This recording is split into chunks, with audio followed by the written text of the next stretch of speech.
Assalamualaikum warahmatullahi wabarakatuh. Kami dari kelompok 13 akan mempresentasikan hasil diskusi kami yang berjudul Bhinneka Tunggal Ika. Bagi warga negara Indonesia, kalimat Bhinneka Tunggal Ika bukanlah hal yang asing di telinga kita. Namun, mungkin masih banyak di antara kita yang tidak mengetahui apa itu Bhinneka Tunggal Ika. Nah, pada kesempatan kali ini, kita akan membahasnya secara singkat. Namun, sebelum masuk ke pembahasan, berikut adalah rumusan masalah yang akan kita bahas. Yang pertama, definisi Bhinneka Tunggal Ika. Kedua, sejarah Bhinneka Tunggal Ika. Ketiga, fungsi Bhinneka Tunggal Ika.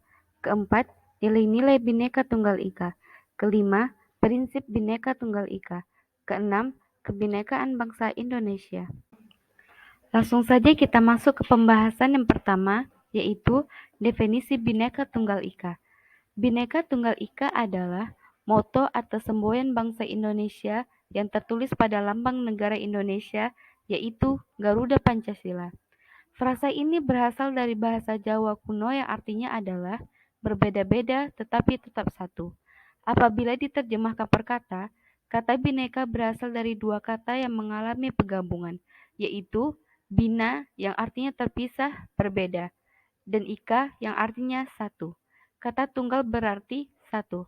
Secara harfiah, Bhinneka Tunggal Ika dapat diartikan itu berbeda, itu satu, yang bermakna meskipun beraneka ragam, pada hakikatnya bangsa Indonesia tetap merupakan satu kesatuan.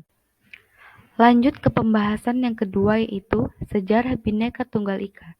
Poin pertama, asal-muasal kalimat Bhinneka Tunggal Ika. Bhinneka Tunggal Ika merupakan kutipan dari sebuah kakawin Jawa kuno, yaitu Kakawin Sutasomo, karangan Potan Tular sekitar abad ke-14, di bawah pemerintahan Raja Sanagara yang juga dikenal sebagai Hayam Wuruk. Empu Tular membuat kitab tersebut sebagai titik temu agama-agama yang berbeda di Nusantara.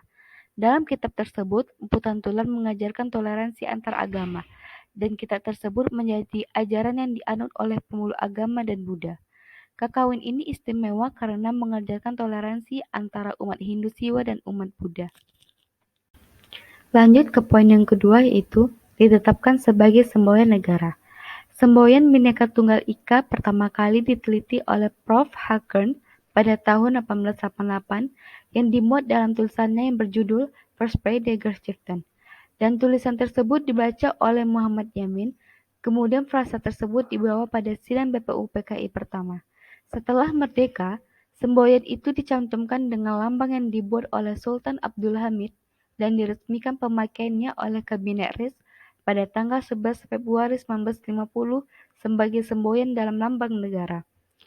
Dipilihnya Bhinneka Tunggal Ika menjadi semboyan negara Indonesia adalah karena Bhinneka Tunggal Ika tidak hanya mempresentasikan dan menggambarkan tentang realitas masyarakat Indonesia yang beragam baik suku, ras, budaya, bahasa, dan agama, tetapi juga sebagai sebuah cita-cita atau gambaran masa depan tentang Indonesia, yaitu cita-cita masyarakat Indonesia yang beragam tetapi tetap satu dan harmonis. Lanjut ke pembahasan yang ketiga, yaitu fungsi Bhinneka Tunggal Ika. Pertama, menciptakan dan memelihara keutuhan negara kesatuan Republik Indonesia. Kedua, membangun kehidupan bangsa yang toleran. Ketiga, sebagai simbol peraturan dan pedoman pemerintah. Keempat, membantu mewujudkan cita-cita nenek moyang bangsa.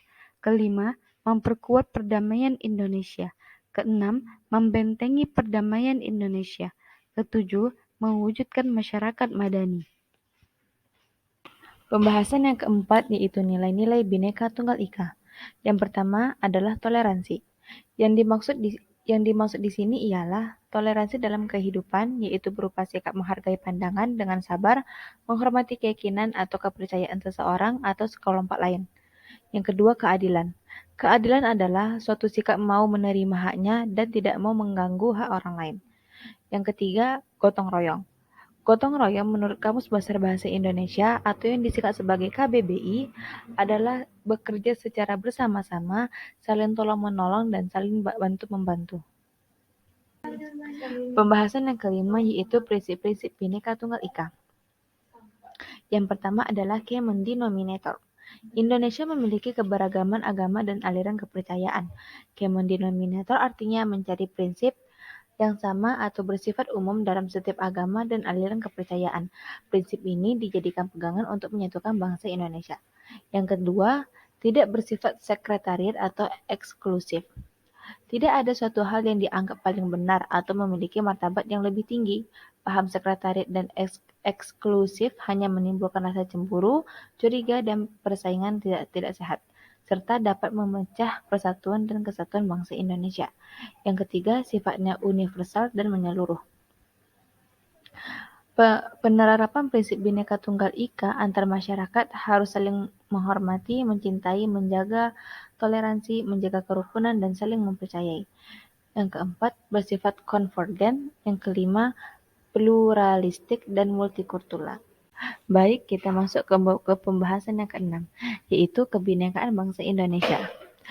Bangsa Indonesia adalah bangsa yang majemuk dan memiliki keberagaman dalam berbagai aspek, akan tetapi terdapat kebinekaan dalam beberapa aspek, yaitu yang pertama kebinekaan mata pencarian, yang kedua kebinekaan ras, yang ketiga kebinekaan agama, dan yang keempat kebinekaan budaya, dan yang kelima adalah gender atau jenis kelamin. Sekian presentasi dari kelompok kami. Kami mohon maaf atas kekurangan kata ataupun kesalahan kata. Kami pamit undur diri. Assalamualaikum warahmatullahi wabarakatuh.